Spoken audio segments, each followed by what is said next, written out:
नमस्कार दर्शकों, जेके प्राइम में आपका स्वागत है और मैं हूं विनोद कुमार। दर्शकों, चर्चा करेंगे कि सीज फायर वायलेशन कब कम होगी।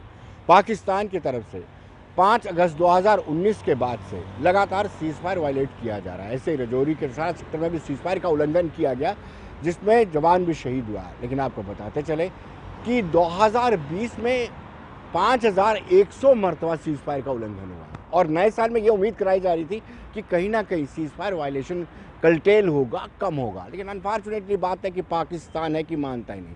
अपने आका यानी चाइना को खुश करने के लिए वो लगातार सीज फायर का वायलेशन कर रहा है और ऐसा ही हो रहा है।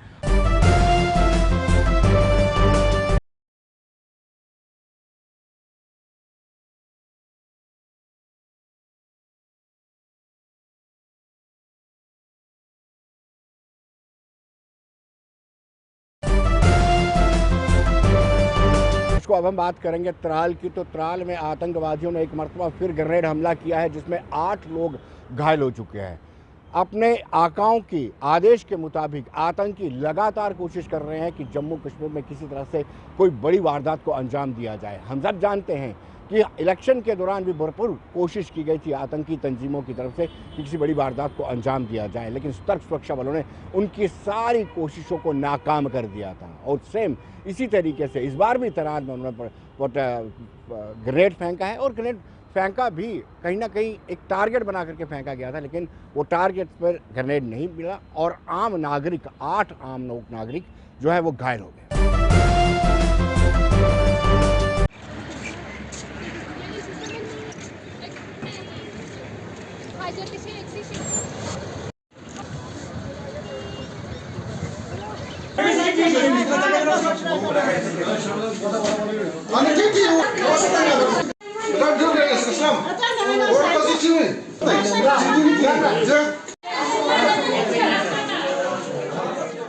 जख्मी हुए हैं तो उसमें 7 जो है लेडीज़ है, 4 जेंट्स है, माइनर इंजरीज है, ऑल आउट ऑफ डेंजर है। उनको भी हम डिस्चार्ज करेंगे। ये एसएसबी का एक आईटीबीपी का एक टैंकर जा रहा था, तो उनको कोई टैंकर पे कोई काम वाम था, तो ये FY 3rd battalion PS Tral में स्टेशन है, उनके ऊपर ये मिलिटेंटों ने ये ग्रेनेड थ्रो किया। ग्रेनेड बाहर फट गया, तो जो सिविलियन थे, पेडिस्ट्रियंस थे, उसमें उस जद में आके वो जख्मी हो गए। हम देख लेंगे, हम वी आर ऑन इट, तो वी विल इंशाल्लाह ट्रैक इट सून। तो ये इसको भी क्रैक करेंगे। इससे पहले जो 7-8 हमने डर लिए थे, उन्होंने कबूल भी किया था। जितने भी इधर ग्रेनेड इंसिडेंट्स हुए थे उन्होंने वो कबूल भी किया। तो उनके पास हमने ग्रेनेड भी लिए, उनके पास उनका कन्फेशनल स्टेटमेंट भी हमारा। इस टाइम मैं मौजूद हूँ बस स्टैंड त्राल में। आपको बता दूं कि 11 बजे के करीब यहाँ पे एक ग्रेनेड हमला हुआ। बताया जा रहा है कि यहाँ पे एक आईटीबीपी की गाड़ी यहाँ पे खड़ी थी, तो मिलिटेंटों ने उस पर ग्रेनेड हमला किया, जिसमें तकरीबन 8 सिविलियन जख्मी हुए, जिनको बाद में हॉस्पिटल मुंतकिल किया गया, जहाँ पे बताया जा रहा है कि वो सुटेबल है। तो यह एरिया को मास्टर में ले लिया गया। यहाँ पे तलाशी अभी जारी है। आने वाले वक्त में पता चलेगा कि क्या कुछ होने वाला है। मैं हूँ Sheikh Kausar, Gulistan news, bus stand Tral. Colonel SS Pathania की माने तो पाकिस्तान पूरी तरह से चरमरा चुका है, पूरी तरह से फ्रस्ट्रेट है। आर्थिक तौर पर मंदी के दौर से गुजर रहा है। आर्थिक मंदी के बीच में वो अपने आका चाइना को खुश करने के लिए इस तरह से सीज फायर का वायलेशन कर रहा है। लेकिन भारत की तरफ से भी माकूल जवाब पाकिस्तान को मिल रहा है और इस माकूल जवाब के चलते पाकिस्तान को काफ़ी कुछ नुकसान भी उठाना पड़ रहा है। बावजूद उसके पाकिस्तान है कि बाज नहीं आ रहा। जय हिंद दोस्तों, मैं कर्नल पठानिया आप सबको नए साल की शुभकामनाएं और मुबारकबाद देता हूं। जहां पर पूरी दुनिया में लोग हर्षोल्लास में नए साल को सेलिब्रेट कर रहे हैं, हमारा पड़ोसी देश वो अपनी हरकतों से बाज नहीं आ रहा है। पिछले 2 दिन में एलओसी की जो वायलेशन हुई है नौशहरा सेक्टर में, उसमें हमारे एक जवान और एक जेसीओ कल रात को ही शहीद हुए। पाकिस्तान से हम ज़्यादा उम्मीद भी नहीं कर सकते, लेकिन ये हमें सोचना ज़रूरी है कि इस सिचुएशन को कैसे हम टैकल कर सकते हैं और उसकी वजह क्या है। सबसे पहले जो कश्मीर इशू है उसको पाकिस्तान जो है अलाइव रखना चाहता है, और ये चाहता है कि उसकी जो पॉलिसी उसने 30 साल पहले बनाई थी, that bleeding India in 2000 cuts, उसका ये एक हिस्सा है। अभी नई डेवलपमेंट ये हुई है कि अप्रैल के अंदर चाइना ने उसने भी लद्दाख में इंट्रूजन कर लिया, और पाकिस्तान और चाइना अभी एक दूसरे के बिल्कुल साथ सहयोग कर रहे हैं, एंड वो सहयोग जो है वो मेनली अगेंस्ट इंडिया है। तो इनकी जो 2.5 प्रॉन्ग की जो स्ट्रेटजी है उसका आधा हिस्सा कश्मीर के ऊपर डिवोटेड है, जिसमें LOC की वायलेशन और उसमें मिलिटेंट्स को पुश इन करना। अभी पाकिस्तान की दूसरी चीज़ हम देखेंगे कि उनकी अपनी जो पॉलिटिकल और इकोनॉमिक सिचुएशन है इंटरनल, वो बहुत हद तक बिगड़ती जा रही है। ये उनके कंट्रोल में नहीं आ रहा है। पॉलिटिकल पार्टी ने अलायंस कर लिया है और वो इमरान खान को धमकी के ऊपर धमकी दिए जा रहे हैं। CPEC वाला जो प्रोजेक्ट उन्होंने अपने बड़े अच्छे तौर से शुरू किया था और ये सोच रहे थे कि देश की जो है अभूतपूर्व विकास होगा, वो भी तकरीबन फेल होता नजर आ रहा है। तो इस समय पाकिस्तान के पास कोई और चारा नहीं बचता है कि वो अपने डोमेस्टिक ऑडियंस के लिए और अपने आका चाइना को प्लीज करने के लिए LOC की वायलेशन करता रहे और उनको दिखाता रहे कि हम जो हैं रिजल्ट अचीव कर रहे हैं। इसी तरीके से चाइना और पाकिस्तान की ये पॉलिसी है कि इंडिया को इकोनॉमिक फ्रंट के ऊपर जितना ज़्यादा प्रेशराइज कर सकते हैं वो किया जाए। उसके तहत चाइना ने नॉर्दर्न सेक्टर में एरिया संभाला हुआ है और वेस्टर्न सेक्टर के अंदर पाकिस्तान अपनी कार्रवाई कर रहा है। और बीच में आपने देखा होगा कि पाकिस्तान की तरफ से धमकियाँ भी आती रहती हैं। और इस सबका जो मेन वजह है वो ये है कि ये जो CPEC प्रोजेक्ट जो गिलगित बाल्टिस्तान के अंदर निकल रहा है और जो तकरीबन $62 बिलियन का प्रोजेक्ट है, कहीं ना कहीं पाकिस्तान और चाइना को ये डर लग रहा है कि इंडिया POK के ऊपर अटैक ना कर दे और उसको अपने काबू में ना कर ले, ताकि उससे उनका जो पूरा प्रोजेक्ट है वो बर्बाद हो जाएगा। तो इस समय हमारे पास सोल्यूशन क्या है? देखिए, इंडिया जो है पाकिस्तान से बहुत ताकतवर है, militarily, economically and in all spheres. Why can't we choose such a policy that in a two-pronged strategy, firstly हम उनको इतना पल्वराइज करें अपनी जो ताकत है हमारी फायरिंग की, हमारी गन्स की, हमारी एयर पावर की, उनकी हिम्मत ना हो LOC को वायलेट करने की और उसके बाद बंदों को पुश इन करने की। तीसरा, हमें ये हर स्टेज पे वर्ल्ड को बताना पड़ेगा कि पाकिस्तान जो है वो एक टेररिस्ट नेशन है और जो फाइनेंशियल एक्शन टास्क फोर्स के अंदर उसको ब्लैकलिस्टेड किया जाना चाहिए। उससे जो और बात निकल के सामने आती है कि हमें एक ऑल आउट ऑफेंसिव जो मिलिटेंट हैं हमारे कश्मीर या JNK स्टेट के अंदर, उनको पूरी तरह से न्यूट्रलाइज करना चाहिए, जिसके लिए जो हमारी एग्जिस्टिंग स्ट्रेटेजी है उसके अंदर थोड़े एड ऑन की जरूरत है, क्योंकि इन्फिल्ट्रेशन जो है वो काफ़ी हद तक कम हो गया है पिछले साल के मुकाबले में। तो उम्मीद है आने वाले समय में हम अपने जवानों की कुर्बानी नहीं देते रहेंगे और गवर्नमेंट कुछ ऐसा एक्शन करेगी जिससे इस प्रॉब्लम का सलूशन निकला। इसको बात करें ट्रांसपोर्टर्स की, तो ट्रांसपोर्टर्स ने कहा कि अगर उनकी डिमांड्स को फुलफिल नहीं किया जाता है तो ट्रांसपोर्टर्स जिस तरीके से किसान आंदोलन कर रहे हैं उसी तर्ज पर ट्रांसपोर्टर्स भी आंदोलन करेंगे। सीधी सीधी चेतावनी सरकार को दे दी है कि लगातार 2018 के बाद से कोई किराया नहीं बढ़ाया गया है। जो कोविड-19 के चलते किराया बढ़ाया भी गया था उस किराए को भी वापस ले लिया गया है। तो अब सीधी सीधी टकराव, गतिरोध किसानों का और सरकार के बीच में ट्रांसपोर्टर के साथ मिलकर होगा।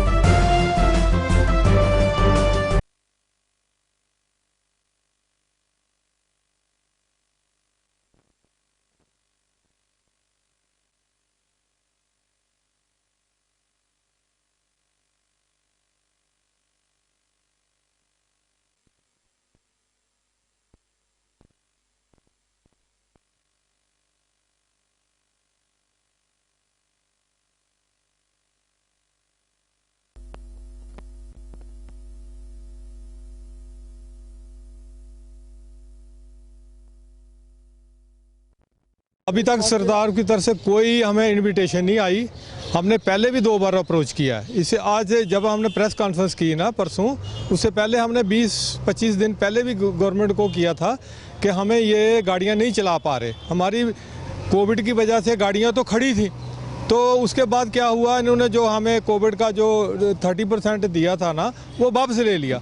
उसके बाद पहले डीजल था 62 रुपये लीटर, 65 रुपये, अब डीजल हो गया 75 रुपये लीटर। तो गाड़ियाँ तो चल नहीं पा रहे। सबसे पहली बात है कि स्कूल कॉलेज नहीं खुले, कोर्ट नहीं खुली, कोई ऑफिस वगैरह कुछ नहीं चल रहे। तो बच्चे भी हम कोई स्कूल नहीं लग रहे, तो क्या सवारी कहाँ मिल रही है। दूसरा खर्चा बहुत ज़्यादा, 75 रुपये लीटर डीजल डाल के गाड़ी नहीं चला पा रहे। हमारी तो मजबूरी है। हम गवर्नमेंट को ये थोड़ा दिखाना चाहते हैं कि हम स्ट्राइक करेंगे। तो हमें गवर्नमेंट ने कहा था कि हम उससे पहले भी कि हम 25% किराया देंगे आगे, लेकिन गवर्नमेंट बुलाती नहीं, सुनती नहीं। 2-3 बार हमने अप्रोच किया। हमारे भटनागर साहब हैं, डिपार्टमेंट ट्रांसपोर्ट उनके साथ है, वही मिलने को टाइम नहीं देते, गवर्नर साहब टाइम नहीं देते। जाए तो जाए कहाँ? नहीं, उस सरकार तो सुन नहीं रही। उससे जो कोविड के टाइम जब गाड़ियाँ खड़ी होगी मार्च में, अब तक गाड़ियाँ पास नहीं हुई। जो गाड़ियाँ पास होने के जाती हैं उनको कहते हैं जी आप लेट फीस दो। देखो पहली बात है तो गाड़ियाँ तो खड़ी हैं कोविड की वजह से, तो लेट फीस गाड़ियों से मांग रहे हो, तो आप क्या तवक्को करेंगे? लोग तो जैसे ख़राब हो रहे हैं। इसके बाद हम 6 तरीके, उसके बाद अगर गवर्नमेंट ने हमारी बात नहीं सुनी, सारी गाड़ियाँ हम रोड पर खड़ी कर देंगे। दर्शकों, अगर ट्रांसपोर्टर की माने तो ट्रांसपोर्टर्स का कहना है कि जिस तरीके से किसान सड़कों पर हैं, उसी तर्ज पर अब ट्रांसपोर्टर्स भी सड़कों पर आएंगे, क्योंकि सरकार उनकी सुनवाई नहीं कर रही।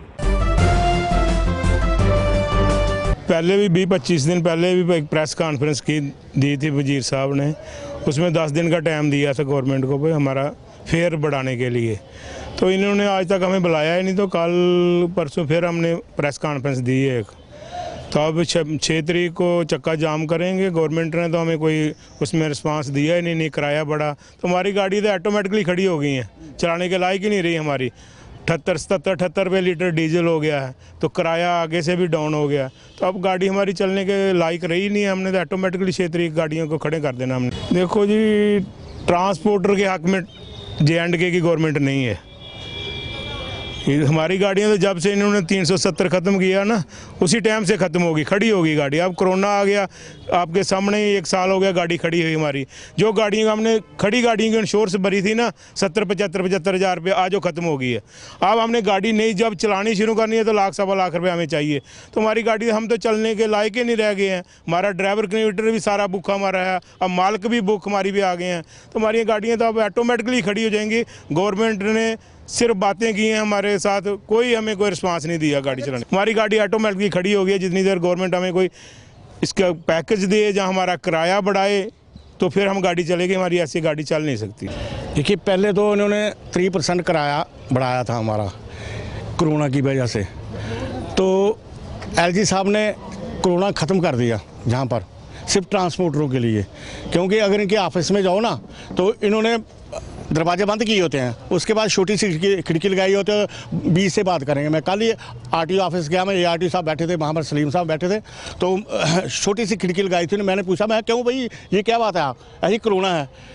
उनके लिए कोरोना है, ट्रांसपोर्ट के लिए कोरोना नहीं है। उनके लिए मतलब कि अपनी जान प्यारी है, ट्रांसपोर्टरों को जान प्यारी नहीं है। 30% किराया इन्होंने घटा दिया। तो उसके बाद तेल दिन ब दिन बढ़ता जा रहा है। 75 रुपये लीटर तेल हो गया, 75 से भी ऊपर हो गया, 75 से भी ऊपर हो गया, 75 रुपये लीटर तेल हो गया। ट्रांसपोर्ट कमिश्नर साहब के पास हमारी मतलब सेंटर बॉडी गई थी, जिसमें TS वजीर साहब हमारे चेयरमैन है, वो कहते हैं उन्हें 15 दिन हो गया, कहते हुए हमने 20 दिन कि हमने अपना मेमोरेंडम भेज दिया, वहाँ पर हमने अपने जो भी है सिस्टम भेज दिया, वो किराया आपका बढ़ जाएगा। 15 दिन तो हो गया। 15 दिन के बाद 7 दिन का इनको अल्टीमेटम दिया कि 7 दिन के बाद हम स्ट्राइक करेंगे। वो भी 15 दिन हो गया, वो भी कोई गवर्नमेंट मतलब कि ये हमारी ट्रांसपोर्ट एक ऐसी चीज़ है कि जिसको गवर्नमेंट देख ही नहीं रही है। खासकर ये जम्मू कश्मीर की जो हमारी सरकार है, LG साहब जिसमें सिन्हा साहब आए हुए हैं, ये सिर्फ ट्रांसपोर्टर का एक इम्तिहान ले रहे हैं, ये कितने पानी में हैं। तो मैं आज आपके माध्यम से जो बात कहना चाहता हूँ कि सेना साहब इतना इम्तिहान मत लीजिए, ताकि हमारे जो लोग हैं वो सड़कों पर उतर जाएंगे, और जिस टाइम ये सड़कों पर उतरेंगे ये एक किसान रैली और बन जाएगी। जो दिल्ली में किसान रैली है ना, वो एक किसान रैली जहाँ पर बनने वाली है। हमने आज से 20-25 दिन पहले भी एक प्रेस कॉन्फ्रेंस की थी, उसमें हमने गवर्नमेंट को कहा था कि हमारा किराया बढ़ाया जाए, लेकिन गवर्नमेंट ने आज तक हमारी कोई बात नहीं सुनी। फिर हमने अभी प्रेस कॉन्फ्रेंस की, उसमें हमने 6 तारीख का इनको अल्टीमेटम दिया कि शायद 6 तारीख तक हमारा किराया जो है वो 30% बढ़ना चाहिए। तो अगर गवर्नमेंट हमारा किराया नहीं बढ़ाती है 6 तारीख तक, तो 6 तारीख को हम जम्मू व कश्मीर दोनों प्रोविंस पूरा कंप्लीट चक्का जाम करेंगे और कोई भी गाड़ी नहीं चलने देंगे।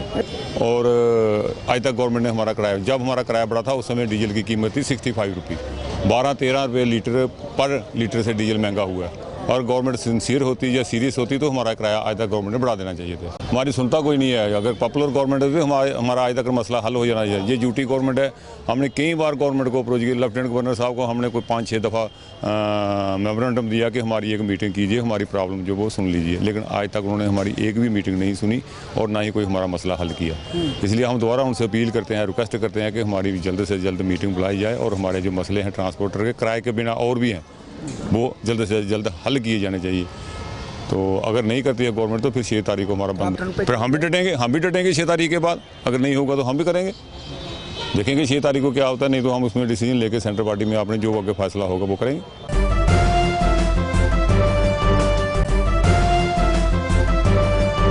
कश्मीर की बात कर रहे हैं, एक तरफ से हमले हो रहे हैं और दूसरी तरफ से काकपुरा सीट से भाजपा प्रत्याशी जीतने वाली मिन्हाल लतीफ़ी को आज कहीं ना कहीं सम्मानित किया गया। भाजपा के मुख्यालय जो त्रिकुटा नगर स्थित है, उस मुख्यालय के अंदर उनको सम्मानित किया गया और इस मौके पर भारतीय जनता पार्टी के प्रदेश अध्यक्ष रविंद्र रैना भी मौजूद थे और बाकी कविंद्र गुप्ता जो फॉर्मर स्पीकर भी रह चुके हैं और साथ साथ फॉर्मर डिप्टी चीफ मिनिस्टर भी रह चुके हैं, वो भी मौजूद थे।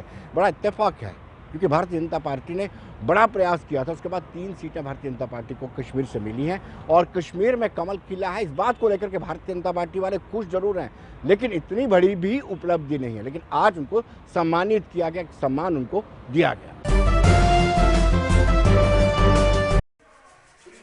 सबसे पहला फोन इसने मेरे को किया वहां से, देख लो। शेख बशीर साहब आप ही इधर आ जाओ।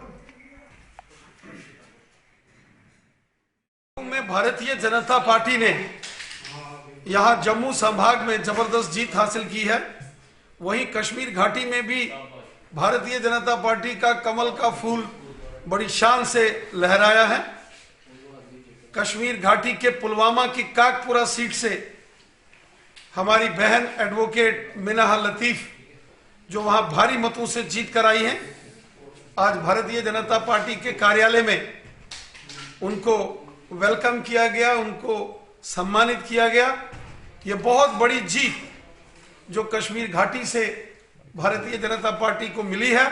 मैं कश्मीर घाटी के भारतीय जनता पार्टी के सभी कार्यकर्ताओं को बधाई देता हूं जिन्होंने दिन रात मेहनत की, और जम्मू कश्मीर की उस जनता का धन्यवाद करता हूं जिन्होंने भारतीय जनता पार्टी पर अथाह विश्वास करते हुए इन चुनावों में भारतीय जनता पार्टी को शानदार जीत दिलाई है।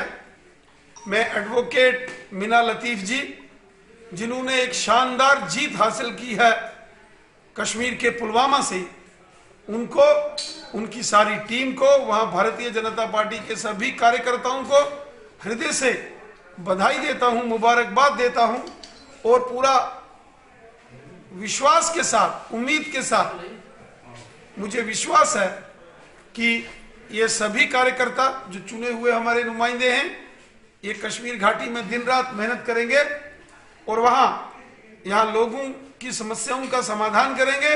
वहीं भारतीय जनता पार्टी के संगठन को भी मजबूती देने में अपना अहम रोल अदा करेंगे।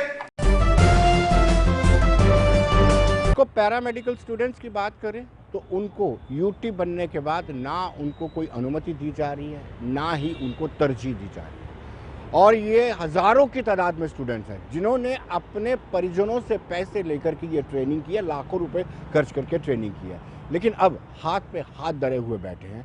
ना तो इनको कोई पंजीकृत किया जा रहा है, ना पंजीकरण इनका हो रहा है, और ना ही कोई उनको ऐसा सर्टिफिकेट दिया जा रहा है ताकि वो केमिस्ट शॉप को खोल सके। आइए देखते हैं कितने गुस्से में हैं। हमारी मांगे हमारी मांगे हमारी मांग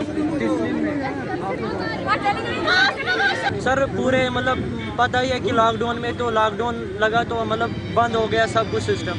ना हमारे पास कुछ था, ना हमारे पास पढ़ने के लिए कुछ है, ना हमारी ऑनलाइन क्लास ली। सर हम कैसे एग्ज़ाम दे सकते हैं? और इन्होंने तो मतलब डेट शीट निकाली, परसों की बात है, डेट शीट निकाली इन्होंने, तो यार हम कैसे एग्ज़ाम दे सकते हैं जब हमने कुछ पढ़ा नहीं? 1 साल से हम बैठे, यह हमारे साथ सरासर नाइंसाफ़ी हो रही है। यूथ फेस्टिवल की बात करें तो यूथ फेस्टिवल का आज चौथा दिन था। वर्चुअल मोड पे यूथ फेस्टिवल हो रहा है और राष्ट्रीय स्तर पर इसको करवाया जा रहा है। ये हर साल करवाया जाता था, लेकिन कोविड-19 के चलते इस पर भी सीधा सीधा असर पड़ा है और ये वर्चुअल मोड में करवाया जा रहा है।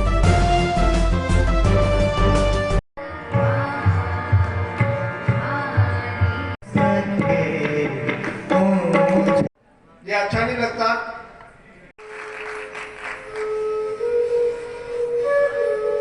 यूथ फेस्टिवल हर साल मनाया जा रहा है हमारे मुल्क में। इस साल इसकी 24वीं कड़ी है। 24th नेशनल यूथ फेस्टिवल इस साल मनाया जा रहा है। हर साल ये जनवरी के महीने में मनाया जा रहा है और इसमें पूरे मुल्क के हर एक रियासत जो है वो इसमें शिरकत कर रहे हैं और हम भी शिरकत कर रहे थे बाज़ाब्ता हर साल, लेकिन इस साल कोरोना की वजह से ये जो है वर्चुअल मोड पर मनाया जाएगा और तकरीबन हर रियासत से तकरीबन 100 यूथ जो है इसमें पार्टिसिपेट कर रहे हैं अपने कल्चर को शो करने के लिए कि हमारे पास क्या क्या कल्चर है जिसको यूथ रिप्रेजेंट कर रहे हैं। इस साल भी हमने यहाँ जम्मू कश्मीर में हर ज़िले से हमने बेसिक लेवल पे जो ज़िला लेवल पर पहले ये शुरू किया, उसके बाद हमने इसको डिवीज़नल लेवल पर कंपटीशन किया जहाँ से हमने बच्चों को सिलेक्ट किया और आज हम यहाँ इसको यूटी लेवल पे यहाँ 20 के 20 ज़िले इस वक्त यहाँ टीचर्स भवन जम्मू में जमा हुए हैं। मास प्रमोशन की मांग को लेकर के पुंछ डिग्री कॉलेज के स्टूडेंट्स ने प्रोटेस्ट किया है। जम्मू यूनिवर्सिटी के वाइस चांसलर पर आरोप लगाया है कि बार बार आग्रह करने के बाद भी उनकी सुनवाई नहीं हो रही है। उनका ये आरोप है कि मास प्रमोशन होनी चाहिए। आइए देखते क्या कहना है।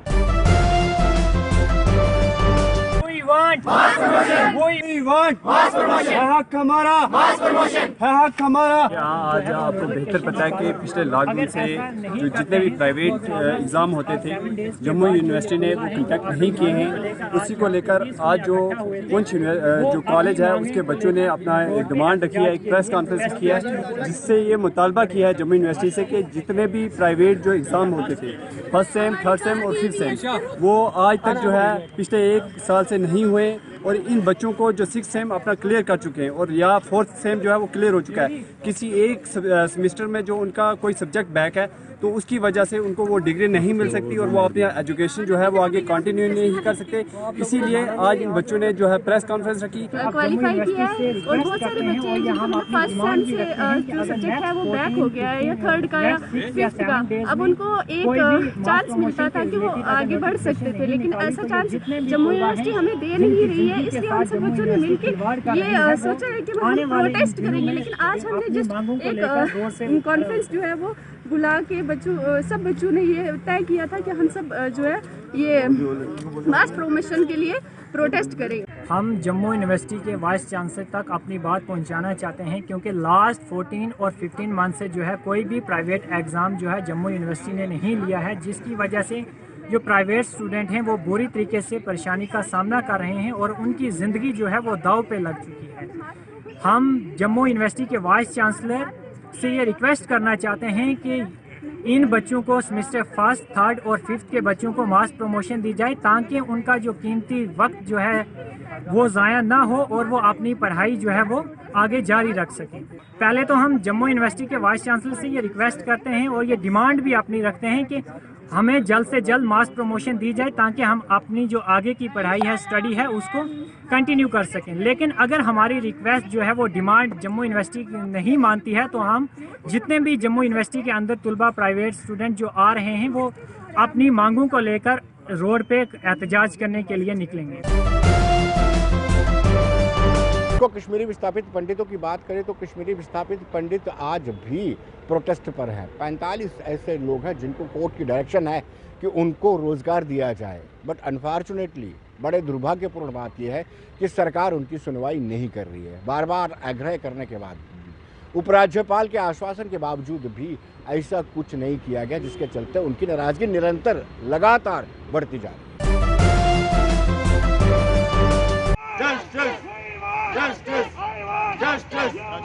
लिस्ट को गवर्नर साहब 45 बच्चों के लिस्ट को हमारा कसूर क्या है?